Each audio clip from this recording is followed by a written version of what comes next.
Hey Spooksters, before we start, I had to make a little PSA on this episode. So I am currently the night before Christmas Eve, so Christmas Eve, and the last about 35-ish, if not a little longer, minutes was corrupted, and Jessica is not home with her equipment, so we couldn't re-record that portion to get this up in time for you guys. So we are going to drop what we have here for part 4, and technically you'll get a part 5. It will probably be after listeners' episodes on Monday, so stick around. It will be coming. We are so sorry that the technical goblins got us, but we hope you guys are having a happy holiday season, and here is the trial of Caylee Anthony. Enjoy, guys. Warning. This podcast involves discussions of a spooky and graphic nature, not suitable for children or the faint of heart. Strong language and mature content is present. Listener discretion is advised. You have been warned. Three spooked girls.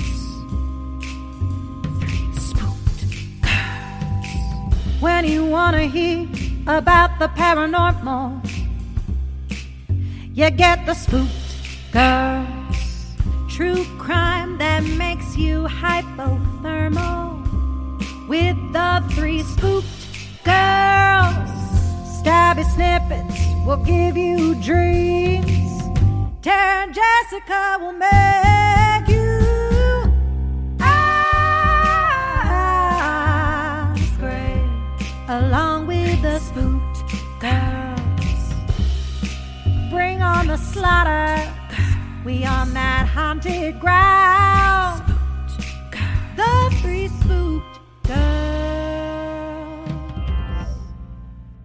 Hey there, spooksters, and welcome back to part 4 of this crazy, insane Caylee Anthony saga. It is I, one of your co-hosts, Jessica, and as always, I am joined by my beautiful gal pal, Tara. Hey Spooksters. At this point in time, we are in the home stretch. We are going to start talking trial and everything just as soon as we get started. But to keep my promise from last episode that you heard on Monday, here is your second Hanukkah drink, which is going to be called Holiday at the Hive. And it's very beautiful. Go check the socials for the post that went up on Tuesday. And the benefit of this episode is that we get to go right into it because it's stabby format. So yay. Yay. So we left off, Tara talked about they selected the jury on May 9th and on May 20th of 2011. So happy birthday to me, 9 years ago. No. The jurors were sworn in. Like Tara said, Judge Belvin Perry was presiding, and they swore in 9 women and 8 men. There were only 12 jurors, so 7 women actually served with 2 alternates, and 5 men served with 3 alternates. So it was, I think, probably the prosecution was looking to have more of like that maternal going on, whereas I'm pretty sure the defense was like, we need dudes in there. They're going to look at her and be like, she got boobs, but then they didn't show boobs, so it was fine. This case was done a little differently. Like if you go back and look at how they did with like the Scott Peterson case, how they kept moving it out of the county instead of being in the Modesto County area. I don't know the exact county that's in. They moved it to San Mateo, which is interesting, but that's not the point. That's not the case we're talking about. What they did is they went to Clearwater, Florida and got the jurors and then made them come back to Orange, where they actually had the jury, because they felt like there was so much coverage happening in Orlando and Orange County that they figured this would be the easiest way to get unbiased. And there's something that one of the attorneys, Jeff Ashton, said. I believe his name is Jeff Ashton. That's what I wrote down, so I hope it is.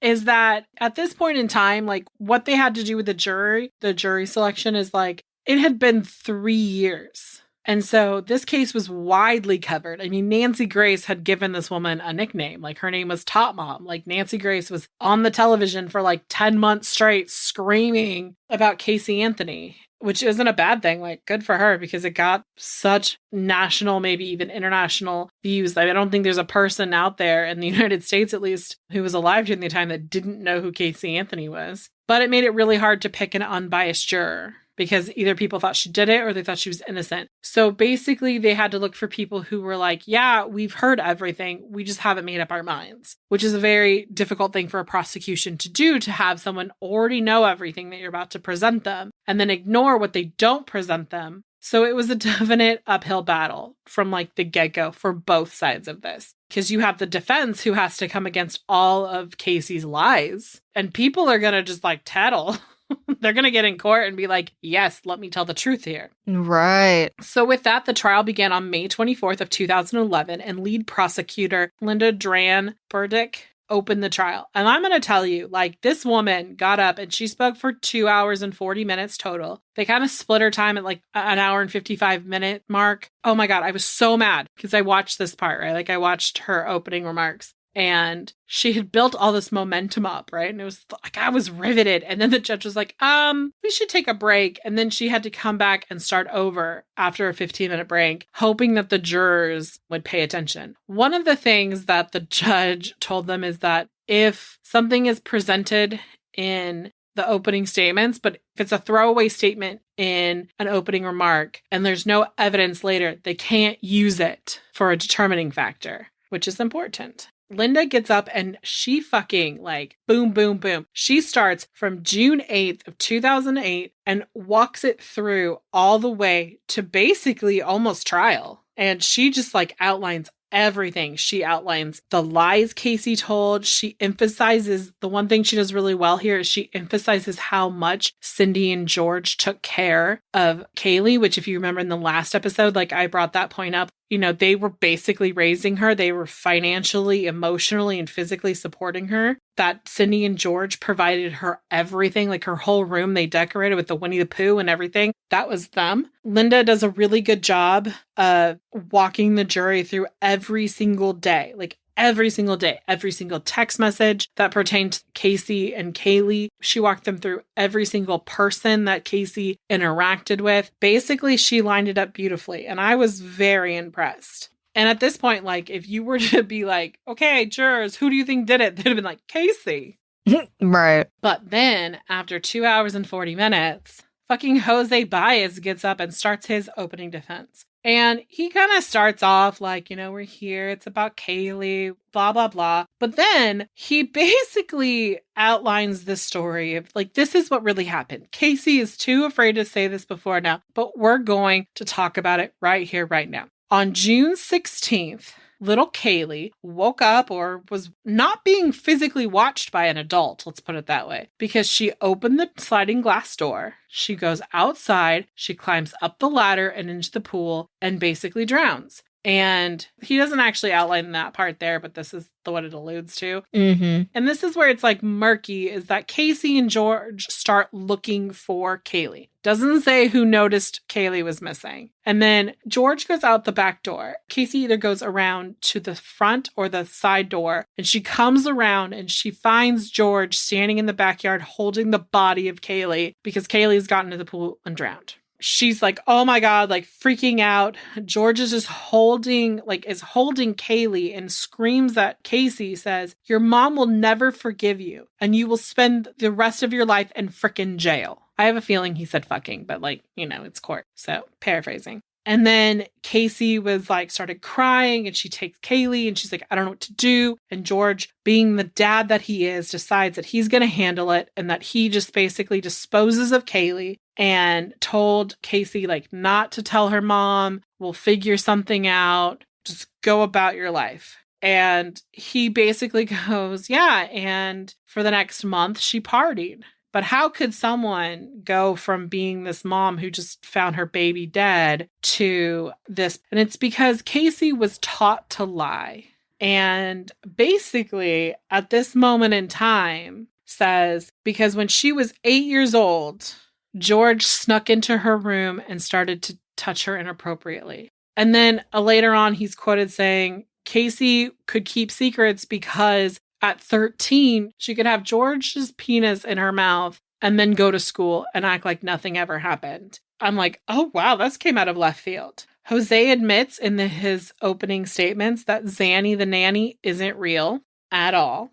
And I'm like, oh, cool. One of the things I want to talk about with George, a lot of people criticize George for the moment in court where they pan to him after this happens and he's just sitting there blank-faced. And for a long time, I was like, I don't fucking understand why he just sat there. Like, I would have been like, my face would have reacted. But there's an ID special that both Tara and I watched. And he says on this ID special that because Cindy and George had to get lawyers too. And at this point in time, their lawyer had been tipped off by Casey's legal team. Well, basically, they were like, George is going to take the fall for Casey. We're going to set it up and we're going to basically make this George's fault and that George needs to fall on the sword for his kid and that they were going to cement this with sexual assault allegations. So George's like stoicness or like lack of reaction is because he was actually prepared for what was coming. Mm-hmm. He already knew. Right. And I think that when people take it out of context, they're like, oh yeah, he could possibly be in on this because look at his face. But it's because someone had like told him like, hey, by the way, this is what's coming down the pipe. And his attorney and the judge had even ordered them. They were witnesses. Both Cindy and George were witnesses. And normally witnesses don't get to stay in the courtroom. That's just not how it works. But because they were the grandparents of Caylee, the judge thought it was respectful to let them hear what was happening. So they were told, like, you cannot react. You have to sit there. So he was doing exactly what he was ordered to do, was just sit there and not react. Because that could also sway the jurors. And that's not what he's not allowed to do that. Right. However, the way they fucking set up the courtroom, Casey was like directly in front of the jurors the whole time. So the jurors got to see her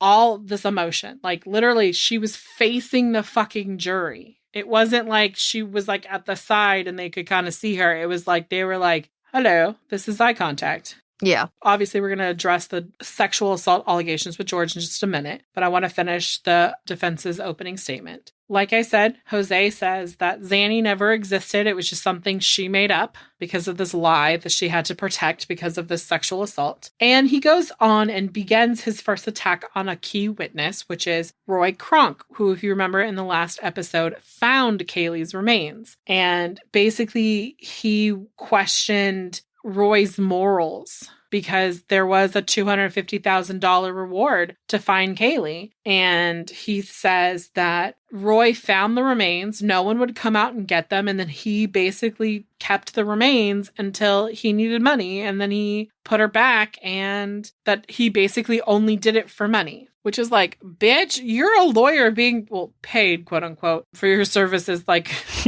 we'll get there in a minute. So once opening statements are over, the prosecution calls George Anthony as their first witness. Like, they need to get him on that stand. He has to be like the first person to be like, this didn't happen. And the first question they ask him is, did he ever sexually abuse his daughter? He's just like, no. I think he had time to process that part. And then when they asked if he was participated in the cover-up, he literally like kind of loses a little bit on the stand. He just kind of gets a little, not too bad, but a little choked up. And he basically says he was so hurt when he heard all of this today. And the prosecution brings up the point that George wanted to kill himself. And he explained what happened. In my opinion, I honestly think that the suicide note, people think it's of guilt, and I don't think so. I think it's about a man who's at the end of everything. He's lost everything. He's lost his granddaughter. He's lost his daughter. I think Cindy was spiraling out of control because of, like Tara mentioned, she was trying to recant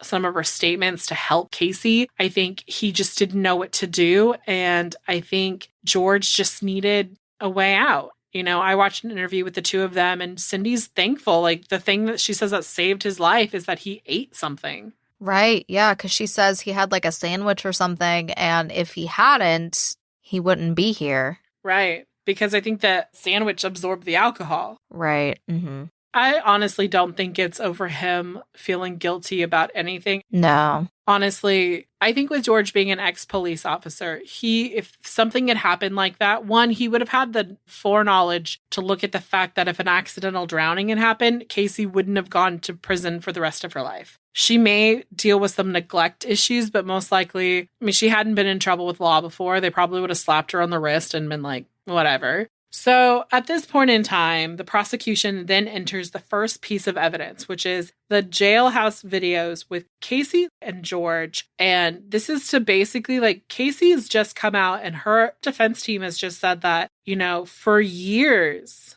there's been this inappropriate sexual relationship with George. I don't think they ever indicate when it stops.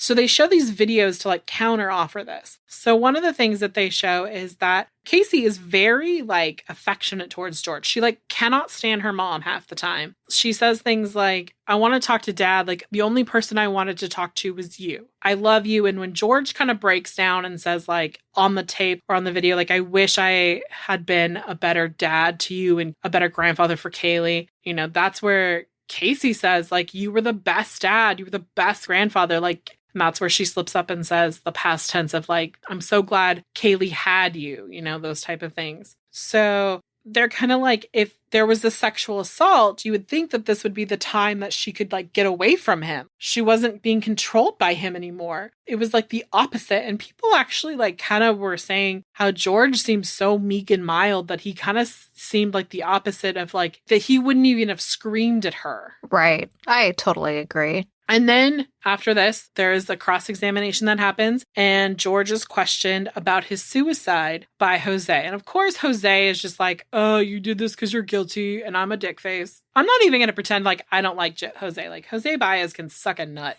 Honest to God, like, oh, he's such trash. Yeah. And at this point in time, like, George breaks down on it. And, like, he gets to the point where, like, the judge has to be like, do you need to take a break? And he's like, I know. There's something inside of me. I just have to get through this. And like, he had to be able to tell people like, the reason I wanted to kill myself is I could not go on without my granddaughter. I'd lost everything. And I think at that point he really had, because it's not just that he lost Caylee. It's that he lost the illusion of this family, that his family was functional, that like he's coming to grips with, if Casey's here, could Caylee have really killed my granddaughter? That's what he's having to come to terms with. But Jose... We don't like him.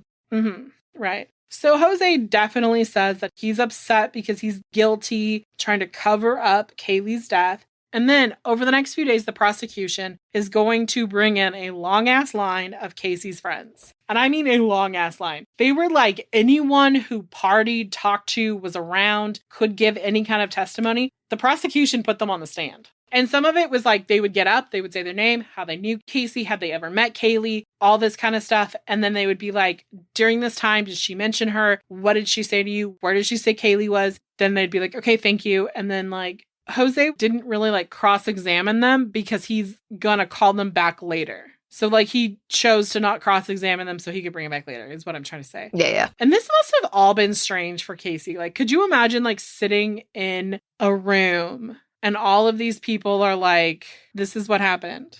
Yeah, basically everybody in your social circle and in like your acquaintances' social circle is just parading through while you're on trial for murder. Of your 2-year-old daughter. Of your daughter, yeah. Ugh. Right. And then they like, and at one point in time, they bring up people who Caylee had said she worked with and like didn't work with him. So remember the boyfriend, Jeff, that like, we've been talking about? The fake boyfriend? Mm-hmm. Yeah, the fake boyfriend. They bring him up. He exists. Because here's the thing. There was a Jeff who had a similar name who went to junior high with Caylee. Oh, it's that guy. Okay. Yeah. And this was the guy that she was like saying, like, had the son Zach, and that she was staying with in Jacksonville and all this stuff. And he's like, no. You know, the weirdest thing is that like they had run into each other like really close to all this happening around July 2nd. He was at a restaurant with some friends and she was at some restaurant with some friends, and they see each other. And like, mind you, she has been lying for like, at this point, like a year about this dude. So they bring Jeff up and they ask him like, is this your name? And he was like, well, no, because she said his middle name was Michael. And that's not his middle name. He's like, do you have a son named Zachary? And he's like, I don't have a kid. And he's like, do you live here? And he's like, I don't live there. Like all of these other things, like, did you go to North Carolina? Like all these facts were like wrong. And he's like, no, none of this is true whatsoever. Jose did cross-examine him and was basically pointing out that his middle name was different. And there had to be a different Jeff out there. Like, this couldn't be I think his last name is Hopkins. It's like, you can't be the only Jeff Hopkins in the world. And he asked him if he had a crush on Casey as a kid, like in junior high, and basically implying that the reason that he's saying all this stuff now is to get back at Casey for some sort like axe grinding mad because Casey didn't return his liking her. So now as an adult, he's like getting his revenge by like saying he wasn't her boyfriend. What the fuck? Oh my god. This is not a telenovela. Jose, get the fuck off it. God. Well, he thinks it is. They would also, about this time, interview Jesse Grund, and he would talk about like how he saw Casey during this time without Caylee, the stories he told, the text messages, like the whole thing around July 3rd and July 4th about like what was going on. And basically they were like, here's his testimony. And of course, Jose is like, no, don't trust him. He's bad juju. They would ask all her party friends, when you were with her, did she talk about her kid? And sometimes she did and sometimes she didn't. On May 27th of 2011, the prosecution called Simon Birch, who, if you remember from like my first one, I talked about Simon Birch. He was the operations manager at the tow yard. And he is quoted as saying, I put my hand on the glass to shield the sun and I looked through the windows. And at that point, I did notice a fairly strong odor emitting from the vehicle. And he goes on and says that an instant flash in my mind was, whoa, I know what that is. And he talked about the fact that in his time, he had come across a guy who had committed suicide and had been in the car for 5 days. So like he had smelled that and he knew. And he goes on to say, like, when he and George opens the car, he says, the smell came out very instantly. The dude likes the word instantly. Very potent. It was eye-opening. And in the back of my mind, I said to myself, that smells like decomposition. Obviously, I think he was maybe coached a little bit on his vocabulary, but overall, I think this is an A+.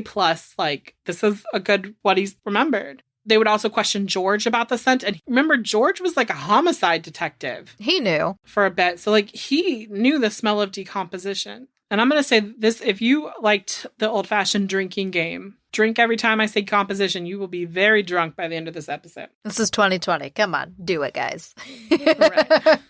Jose would cross-examine George here again. And basically, this is where George is like, I did not molest my daughter. I don't know why this was the time he decided, but this is the time he decided. But good for George. Cindy Anthony would also testify throughout the trial. And like I said, she wanted to recant her statement about how the car smelled like there was a dead body in it. So the thing with Cindy is Cindy fucking did not want her daughter to go to prison. This was obvious. She was looking out for her baby, Casey. I think Cindy would have done anything or said anything to bring Casey home. I don't understand this because I don't get, like, I get, like, you love your kids and you want them, but, like, if I had a kid and my kid killed their kid, or somebody told me that my kid killed their kid, and we were sitting in a trial, I'd be reevaluating my life and being like, really? Did she? You know what this reminds me of? This goes back to John Bonet and that whole theory that, yes, Burke was responsible, but Patsy wanted to protect Burke so she didn't lose both her children because Caylee was essentially another child to Cindy. So she's like, I've lost Caylee, so I need to do what I can because apparently fucking forget about Lee, whatever.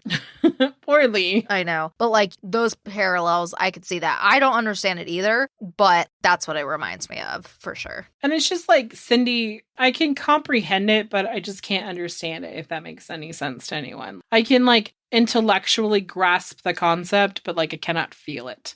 But back to what she was saying, the reason that they were testifying at this point in time is because this is during the time where the prosecution is really focusing on the scent of decomposition in the car. They also bring Amy up at this point, if you remember Amy Huizinga, and she testifies about the text message that she received on June 27th of 2008 about the dead animal in the frame that Casey's car smelled. So this was a bigger deal. On June 2nd, the prosecution, at least in my opinion, made great strides. And what they did is they showed the videotapes about Casey lying. This is audio tapes of when she's lying to the detectives. They're really trying to line up that Caylee lied. And like, how can you take anything her defense? Like, this is, okay, I should say they implied because Caylee lied, you can't trust anything that comes out of the camp. They should have just fucking said that, because anything at this point in time, like if she's willing to lie about where her daughter is and waste time and do all of this shit, then she's literally like, how could you take anything she says seriously? 100%. Like, it's just the fucking facts at this point. Also, this is noted that a detective that was there that night, apparently the detective and Caylee, he's like, come on, let's get away from everyone. Let's talk and let's take a walk. And they like walked in a cul-de-sac, right? And he asks, did she drown in the pool by accident? Is this like an accident? And Caylee says no. Nobody even challenges this or acknowledges it later. Wow. The one thing I will say is like the prosecution did a really good job, but Jose out fucking Johnny Cochran'd them. That makes any sense. Like, he put on a better show. Prosecution went in and they were very like, here's our facts, here's this. They didn't make big grand gesture. I mean, they did. I'll talk about that in a minute. But like, they didn't make enough of them. And Jose Baez is like, he's very, very flamboyant in how he like drives something home. It's over the top. Like, to say that the dude is extra is like underselling it. So around this time, it's June 3rd through the 4th of 2011, and they're really talking about decomposition in the car, and they're starting to present this evidence over and over and over again. They bring the investigators, and when they smelt it, they were like, oh, it smells like human remains. They have the FBI talking about like the gnats and the freaking hair, and they find this hair Tara talked about in the last episode, and it has something called like a death banding in it, or corpse banding. And basically it's named because it's found most prevalently on hairs that have fallen off a corpse. However, that's not the only time it can happen. It can happen with like other kinds of damage. So like Tara said, is they tested the mitochondrial DNA, which comes from the mother's gene. So it basically have to either be Cindy, Caylee, or Caylee. It was about 9 inches in length. And the thing that they noted about this hair is that it was untreated. So it had no hair color in it. Cindy frequently colored her hair. Caylee frequently colored her hair. The only one of them that had never colored their hair was Caylee. This DNA lined up with the Anthony women. It was her hair color. Like I said, it had that band in it. So they have this guy that's up on the stage, and Jose Baez cross-examines and basically keeps questioning the expert until the expert has this question is, can you 100% confirm that the hair that you found, that you tested, came from a corpse, and that there's no other possibility? And she couldn't definitively 100%. She could give her expert in saying that it most likely came from, but you know, a jury, like, this is a death penalty case. Like, that's the thing that people have to think about. This isn't like life imprisonment with possibility of parole. Like, this is like, she's gonna go, like, if she's found guilty, she's going to death row. Like, they're taking her out and she's going to death row. There's no like in between, really. And so for that, jurors need like an expert to say, yes, I can say with 100% certainty that that hair came from a dead body, and that dead body was Caylee Anthony. And she couldn't do it. So this is one area where the prosecution's or the state's case falls apart. So basically how, like, if you go to the trunk and how it smelled and how they were going to get to test that there was actual decomp, which Tara talked about, that they did the testing for. So what's causing the decomp is basically the gases build up in the body and then they're released out into the air. And then, like, let's say that you're in a trunk and you're decomposing in the trunk and those gases have released and now they're in the air. The air then settles down, like the particles in the air then settle down onto the floor. We understand this. We've been living through COVID. We understand how things in the air land on things that are not in the air. Like, we've got this at this point. So with that, they bring in this doctor by the name of Dr. Arpad Voss. I want to point this out. He is a doctor, like PhD doctor, and it's in anthropology. So I want to get that out of the way. He's also a forensic scientist. So basically what he did is he took a piece of the carpet and put it in a paint can and then waited a little bit. I don't know if like what happens. I don't know what the fuck happens in a paint can, but apparently it pulls shit out of a carpet. I don't like, that's the part of my brain like, well, it was in the carpet. Why didn't you just do the little sucky vacuum thing? But they didn't have that then. But if they did it now, I bet they could get like DNA from it. Probs, yeah. People, somebody call somebody. So basically he put the carpet sample in a paint can and waited and then extracted the air from inside the paint can and then put it through a processor, which then pulled out every single bit of particle, gas, whatever, and broke it out so that they could see. And they found high levels of decomp in this. So they're like, yeah, something was decomposing in this car for a bit because it's in the carpet. And mind you, they found in the trunk, they found a child-sized stain, which most likely was the gases.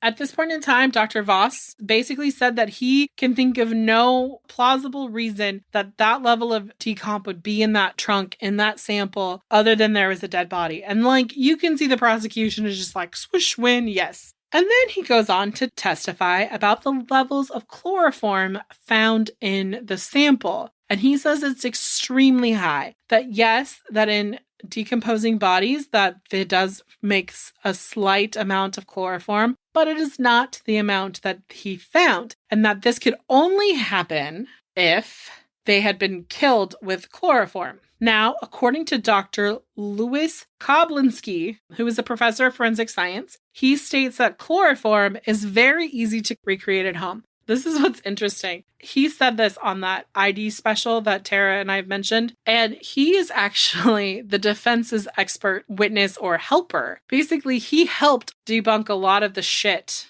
or point Jose in the right direction of asking the questions. And this dude, Jose Baez, did not win this. Dr. Lawrence Koblinski won this for him.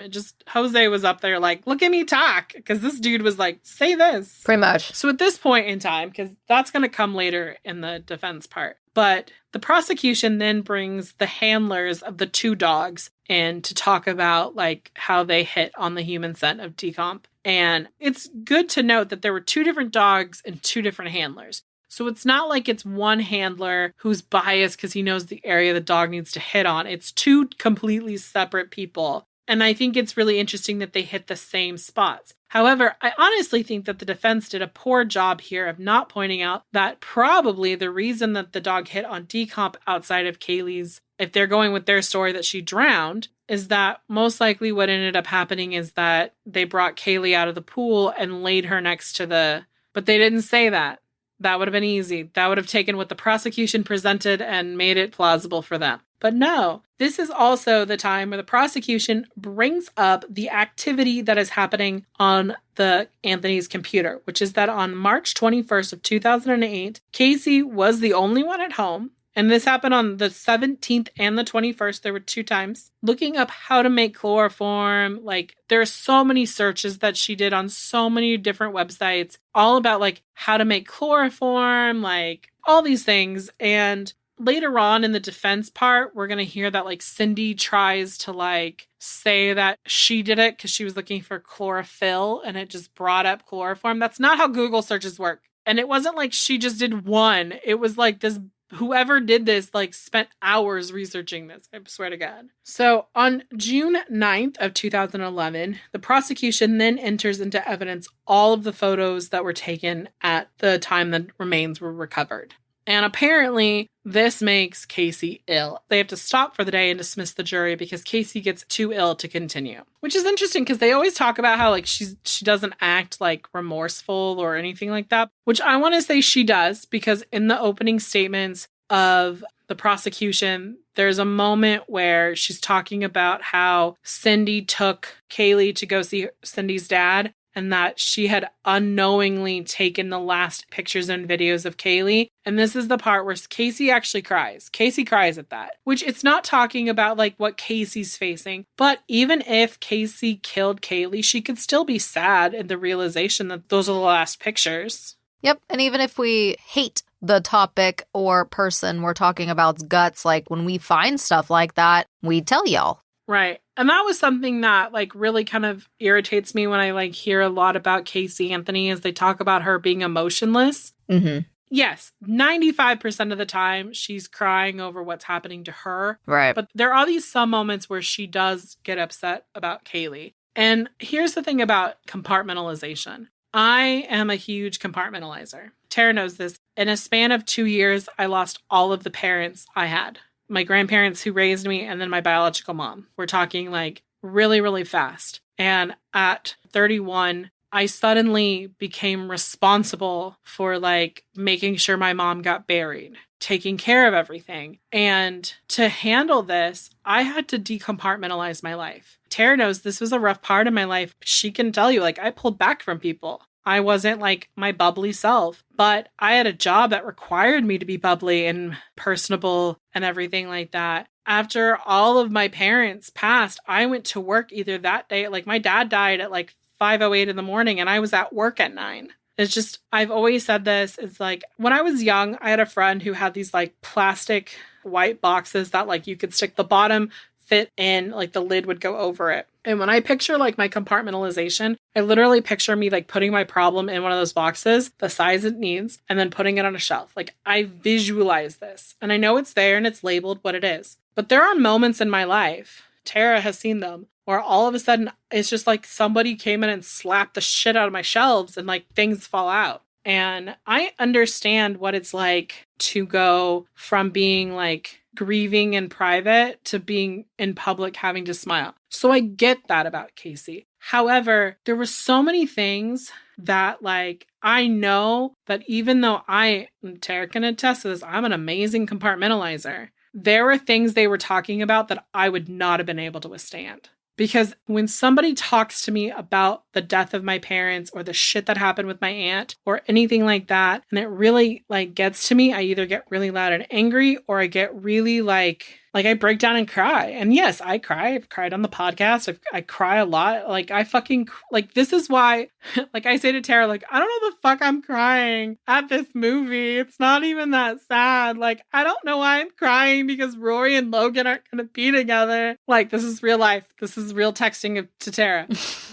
But it's because like I have these emotions that I haven't dealt with. They need to come out somehow. Yes. And they find these avenues. And so that's why it's like really hard for me to like understanding compartmentalization. And yes, everyone is different, but like I am an extreme case. Like I've had a therapist tell me that I am looking at a complete and total meltdown someday. There's going to come a moment where I'm going to fucking melt the fuck down and everyone around me is going to be like, oh, Jesus, this is the one. So you get to be my best friend. It's fine.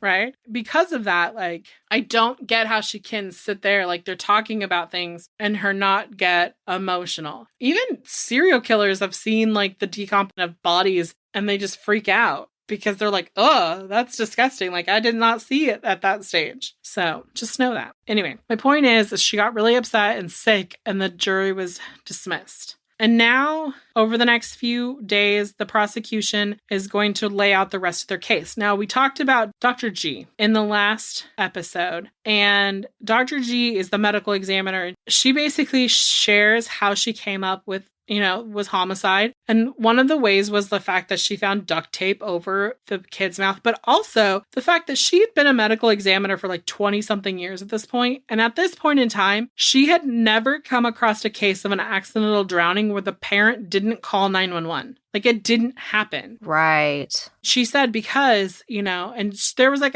I think I watched the same special you did where it was just her and she's talking about the case. And she's talking about at this point in time how parents, even if they think their kid has been in the water for like 30 minutes, an hour, like they don't know how long the kid has been in the water. They literally will call 911 because they want someone to try to do something. I mean, and there's been cases of kids who've been found in pools for 30 minutes and then they've freaking revive them. Bodies can be resilient. You never know. And they don't know, like, because like to her point, Caylee could have been in that pool 2 minutes. She could have literally like gone outside, like according to their stories, she could have gone outside while they're looking for her and climbed up into the pool and fallen in and only been there a couple of minutes. Also, why wouldn't George call? Like he's an ex-cop. They're trained to that you call 911. Or if he's an ex-cop, he has some sort of first aid training. You're telling me that he didn't even try to revive his granddaughter?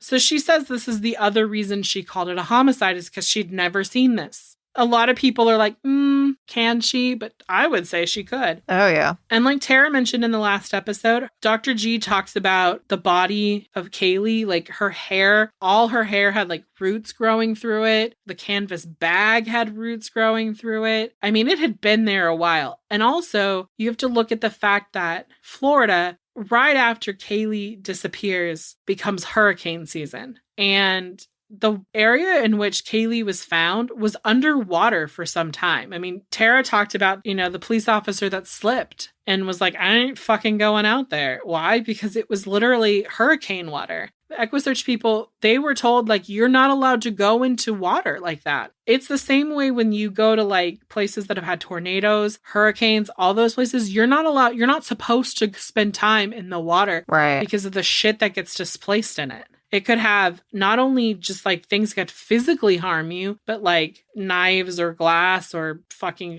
shards of metal, whatever. It could also have bacteria in it that could eat your flesh. There's a lot of shit. Don't go in stormwater. So she says this. So this area wasn't searched that well. It was probably given like a little look-see over and they didn't see anything and then they left. Which is why when Roy Kronk went back 4 months later, he could find the body because the water had gone away, which is such a weird concept because in California, like there's no water in July. There's no water in July and August, but there's super water in December. So like it's backwards. So she gives her expert testimony and I was like, wow, I was impressed with her. But then Jose gets up and basically it's one of these things where he asks her to give a definitive cause of death. Like how, when, where, what caused this child to die. And because of the level of decomp this body was in, they'll never know what the true cause of death was. Casey could be 100% right. She could have drowned in that pool. But I don't think George helped her. I ain't buying that shit. What they're saying is that like they can't say how Caylee died. They just can't. Dr. G also talked about the duct tape, and they actually brought in a duct tape expert. They never really say what brand it is, but this was like a special kind of duct tape. And the duct tape that was found on Caylee's mouth was also found on the gas cans that Casey threw at her parents or at her dad. And then was also a piece of it was found on a have you seen this kid flyer. So they were using the duct tape. And it was all compared, and this expert said that it was all made at the same time and most likely was like on the same roll. And Dr. G says that she's done hundreds of autopsies in her lifetime. And what ends up happening at this level of decomp is that the jaw or the mandible, like Tara said, it's no longer attached to the skull because there's nothing holding it there but like tendons and muscle. It's not like hard attached, if that makes sense. I don't know if that does. But she had never seen a mandible being still attached to the skull, but it was because of the duct tape. The duct tape was holding it. So the prosecution then shows this video, which is kind of their big, like, ballsy move. And this ballsy move is they show this video of Caylee, like, smiling. And I'm pretty sure Casey's in the picture with her. And it's this picture of Caylee smiling. And then they put duct tape over her mouth to show exactly where it would go. And then they do a fade to the decomp of which Caylee was when they found her. Cindy said this was like a really hard thing for her to watch. And George said too, like, he's like, I didn't want to see that. And I think even Casey got upset again. But like I said, their expert came in and their expert said, yeah, if duct tape was placed where it was placed, where they found it, it would have resulted if the child was alive and the child dying. Because obviously the duct tape didn't come off. It was just there. And then the prosecution says their series of events. This is what they say happened, is that Casey used chloroform to knock out Caylee because it was more humane, and then placed the duct tape over her mouth and let Caylee die in her sleep, like being passed out. And then once she waited for her to die, she put her in the trunk of her car and then drove to her boyfriend's house. Then she spent a couple of days and then she eventually came back to the Anthony residence because, as I talked about in my first part, so in part 2 of this series, she went back to the Anthony's house consistently over a week. And they think that during this week, she was getting the trash bags, because she had trash bags in her car. The trash bags in her car were just like the ones they found with Caylee. So they had that. And obviously, Tara mentioned in the last episode that they found the canvas laundry bag and it matched exactly it was the set. And the other one was in the Anthony home. So they think that she went back in and got it. This is what they've told. And so they have set up the fact that during the 31 days that Caylee was missing, that she was not looking for her, that she was partying, that she was lying to everyone. They brought in expert witnesses to talk about the decomp in the car. They've talked about the chloroform and how easy it is that she could have made it. They talked about the levels of the chloroform inside the car, which means that it had to be present at her time of death. They've talked about the duct tape and like it had to be placed there meaningfully because it was like stuck to her and it kept her jaw or her mandible in place. Obviously, it had to be in the trunk. She had to be in the trunk at some point because there were the little gnats and then the signs of decomp on there. And then they bring up Tony. He's not part of that first crowd. He's later on. And they basically asked Tony, like, so what was Casey like? And he was like, she was normal. Did she seem upset? No. Did she seem concerned about Caylee? No. I mean, someone said that Tony said that he woke up one night and Casey was like crying to a video of her. But there's like hardly any proof because he didn't bring this up in his testimony, which you would think he would have, like if that was something. So it's like a kind of a hearsay thing. And so they basically just grill him about like what happened. He talks about the hot body contest. He talks about how she participated in it. All of that stuff, but not about how she was upset about Caylee. It's also been brought out that Tony had told Casey that he didn't want kids. And if he did have a kid, he'd want it to be a boy because he didn't want to have a girl. And she had a girl and she was with Tony. Then the prosecution calls their last witness, which is a man by the name of Bobby Williams. And he's actually the tattoo artist that put the Bella Vita on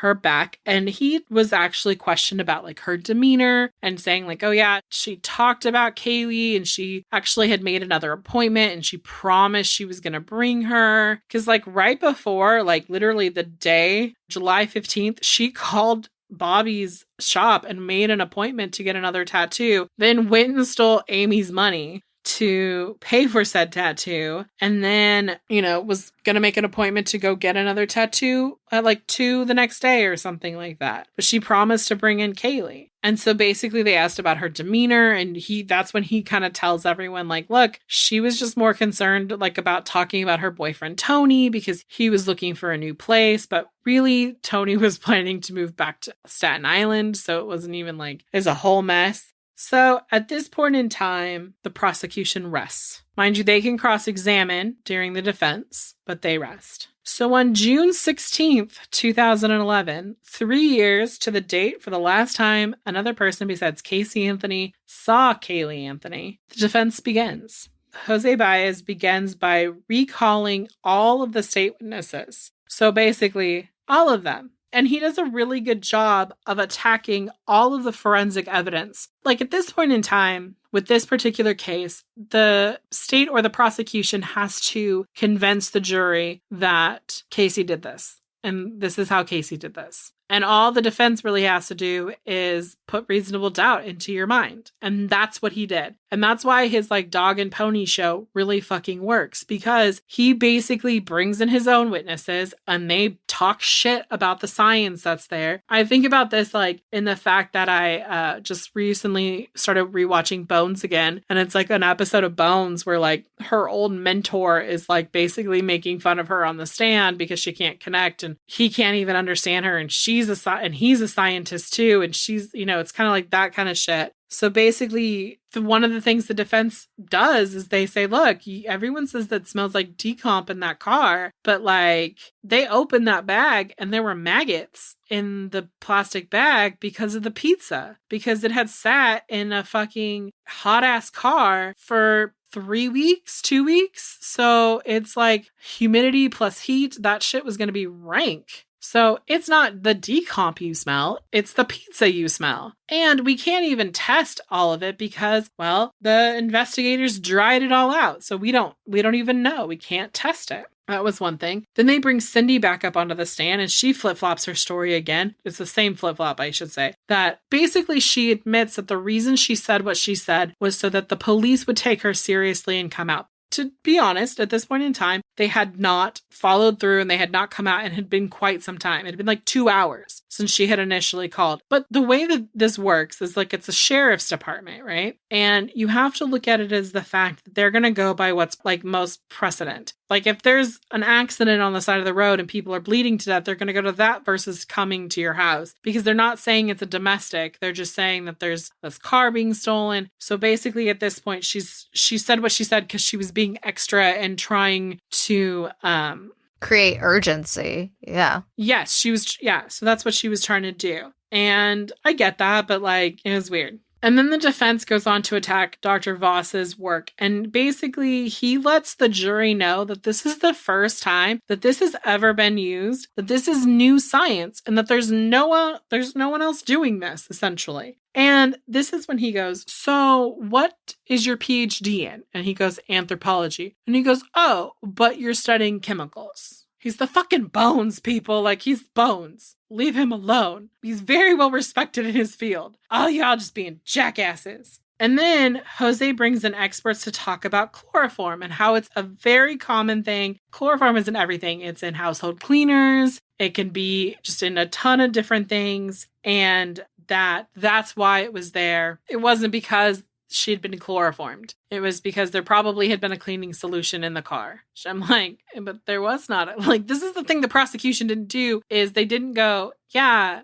that could have been, but where was the cleaning solutions? They also bring up Cindy to talk about the searches that happened in March. And when the searches happened, they actually were like, Cindy, you were at work. And she's like, I wasn't at work. I did not work. And the prosecution was like, no, they actually brought up 2 representatives earlier to like basically say Cindy was at work. Here are her time cards. Here are her logins. It was like one guy was like their IT guy, essentially, I think, is saying, no, like these are her computer logins. The only ones who could use this is her. And it's not like Cindy worked at like a Kinko's where everyone used the same thing. She's like a head nurse at she's an admin nurse at a facility. So like she had a lot of responsibility. Yeah. So it's not like she would just be like, here's my username and password. No.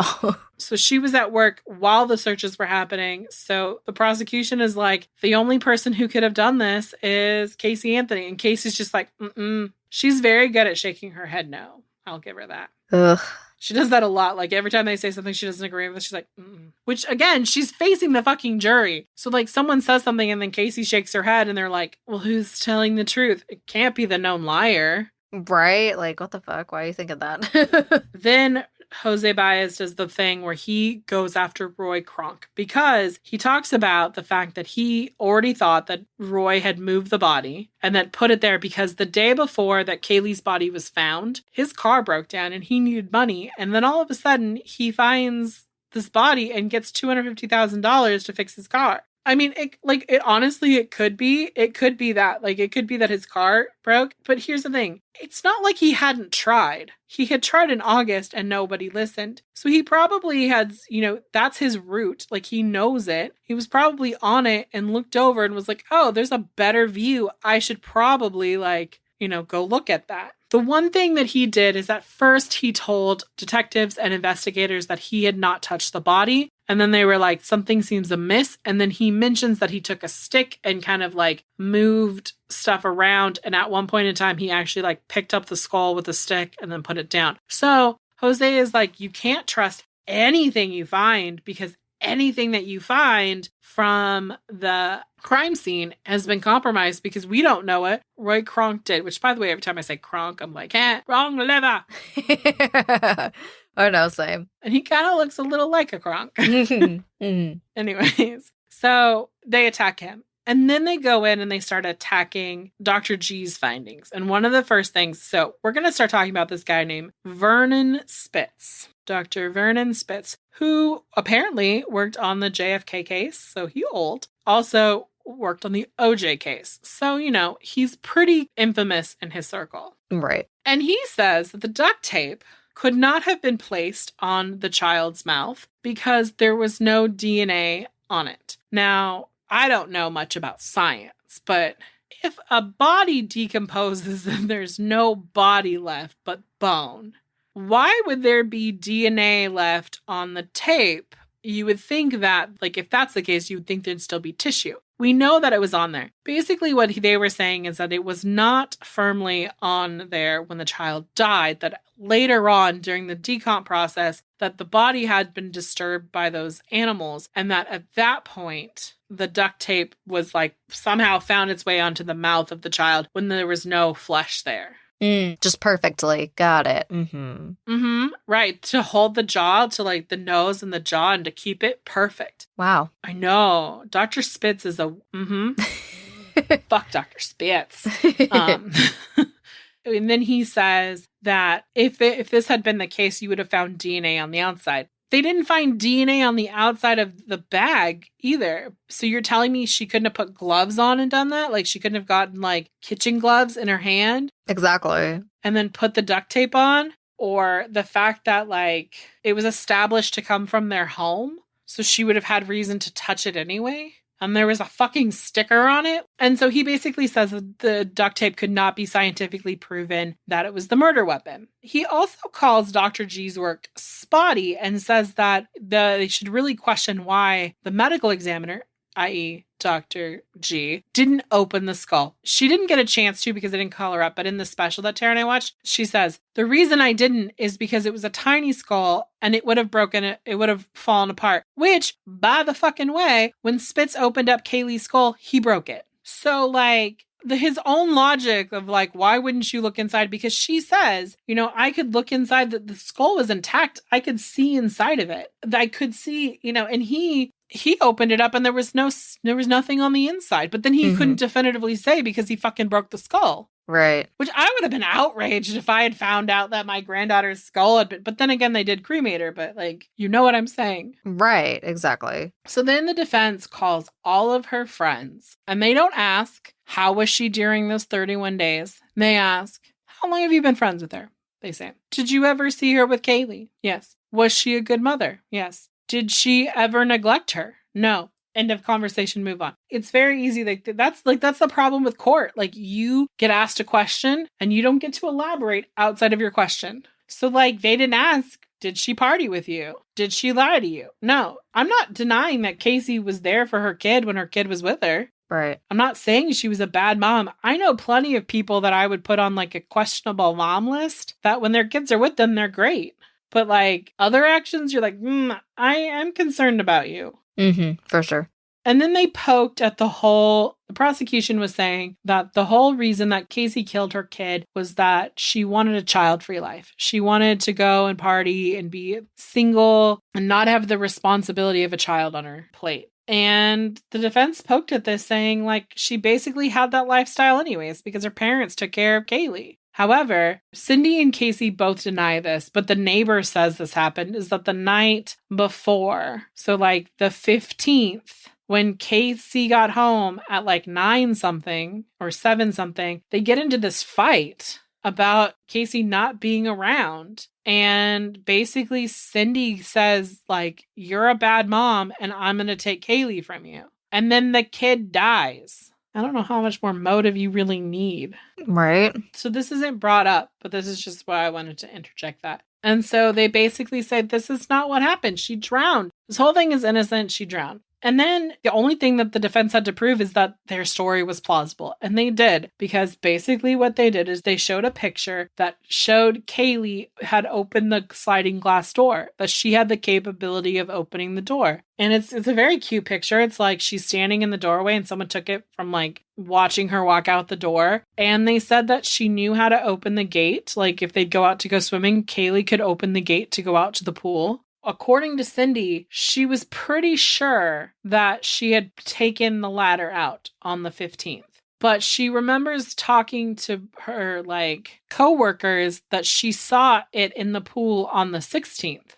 So, and Casey came back to the house. She could have come back to the house and, gone in the pool or put the ladder back in the pool. Right. On June 30th, the judge says to her, like, you don't have to testify. Like, you don't have to get up and take the stand. And Casey decides not to. And one of the things at the beginning of the trial that the judge tells them to do is like, if the defendant decides not to testify, you cannot take that as an admission of guilt. There's a million reasons why people won't want to testify. They don't want to talk about it. They can't talk about it. Maybe she would incriminate herself in some other way. Because if she gets up and testifies for herself, the prosecution has the right to cross-examine her. I mean, around this time, Jose tries to get her to basically a mistrial, or saying that she's ill and can't stand trial, but that's not the truth whatsoever. So on June 30th, this is also the day that Crystal Holloway takes the stand. Now you're probably like, who the fuck is Crystal Holloway? Because she's a nobody to this case, really. But she is there to basically break down the credibility of George Anthony.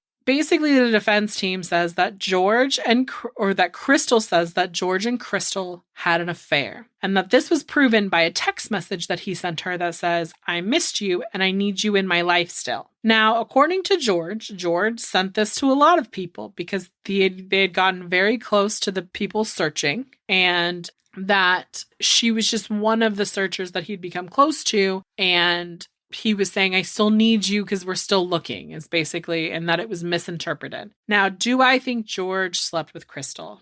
I don't know. She don't really seem like his type.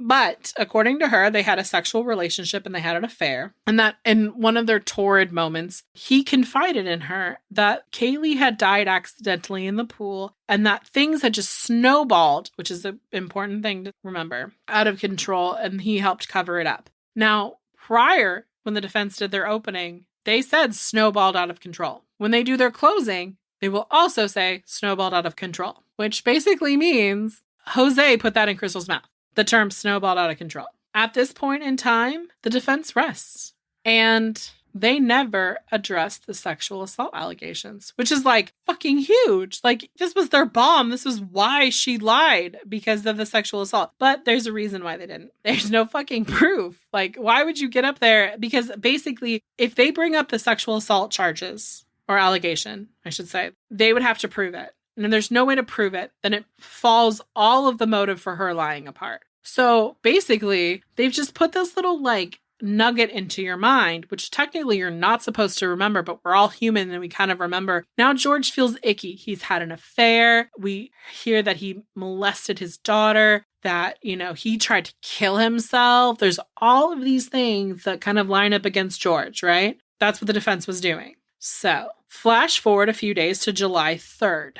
On July 3rd, Judge Perry tells everyone that since the defense didn't bring up the sexual assault, tells the jurors, you cannot use the sexual assault in deciding Casey's fate. There was no evidence of it. So then he gives instructions to listen to what's about to happen, which is the prosecution is going to do their closing, then the defense. And then because this is a murder case, the prosecution can come back one more time, do a rebuttal on everything that the defense says. So the prosecution gets up. She basically restates her whole case from beginning to end. Caylee Anthony chloroformed Caylee, then put duct tape over her mouth so that she would pass away while she was sleeping, then put her in some trash bags, put her in the trunk of her car, eventually dumped her in the woods like she was trash. This is what they're saying. They speak for an hour and a half-ish. Then Jose gets up and motherfucker talks for 4 hours. Jesus. Basically just oh no, at this point, he talked so long and he basically was just she didn't do it. There's no proof she did it. And that's the truth. The thing that the sentence I think that really tore this apart was when he says the prosecution cannot tell you how she died, where she died, when she died, and who killed her. These are the things that they didn't prove. They can give a story of what they think happened, but they don't even address where they think it happened. If I was the prosecution, I would have been she was in the backyard playing near her playhouse. Casey went out with the chloroform, put it on there, then put the duct tape and let her pass away in the backyard, or she did it in the bedroom because there's the decomp in the backyard. I would have driven a point to the body had to be there. This is why it was there, because she was killed there. And then she was taken from there to the trunk where she spent several days and then was dumped in the woods. These are things I would have driven home. I should have been apparently a prosecutor. So then after all of this, after the 4 hours of yelling, on July 4th, which apparently they did not get off, on July 4th, the prosecution came back and did their rebuttal of everything. And then the jury was set to deliberate, and they deliberated for 10-ish so hours. So on July 5th, they come back in with their decision. Now, I'm going to tell you, this makes me super mad of what's about to come out of my mouth. They read that she's found not guilty on all 3 felony charges, which again were first-degree murder, aggravated manslaughter, and aggravated child abuse. Okay, like I said in the inserted intro, the rest of this episode did get corrupted, so we will be picking up with a part 5 for y'all sometime next week. Jessica and I will work hard to get that recorded and up, but we will see you back here on Monday for a listeners episode. Bye, guys.